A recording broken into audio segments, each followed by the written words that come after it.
So I kind of wrote an American play, and I had it read in America, and it didn't quite gel. And I thought if I said it in my own backyard, then something subliminally would gel. And I tried to write it several times over several years, and never quite happened. And then I directed a version of Speed the Plough with Mark Strong and Samantha Morton and Patrick Marber in it.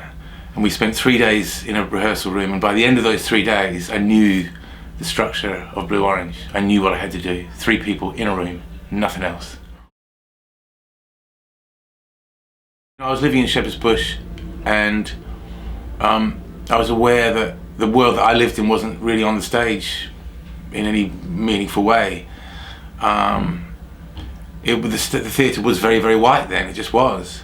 And the characters were, and the writers and the directors were, and it just seemed to be self-evident that you should put on the stage the people that you see around you, you know. And so that was a factor. It was an experiment in doing a play that was representational, that was just a bunch of people off the street and a bowl of oranges, you know. You didn't need anything else to do it. I was really interested in the kind of cultural imperialism of being English and Anglo-Saxon, and how if you were anything other than that, life was very difficult in all sorts of ways. And I kind of wanted to unpick that as much as anything else. You know, this electrifying idea that you just for sort of talking in a different tone, having a different timbre to your voice, having a different cadence, would select you as a madman, you know.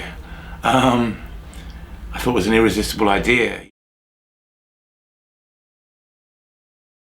And this country again loves tears. It loves dividing people up and separating them off and putting them in different streams, different classes. It just loves classes. It loves putting people in classes, and it makes it all the more easier for things like what happens in Blue Orange to happen, because he's not particularly articulate, and he doesn't observe the behavioural vernacular that the other two observe, and for all sorts of reasons, before he even opens his mouth, they find him vaguely alien and threatening and suspect.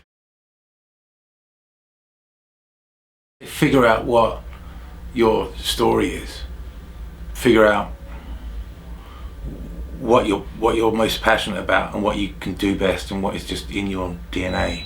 You know, what it is that you've got to say, why it matters that your play is seen by an audience,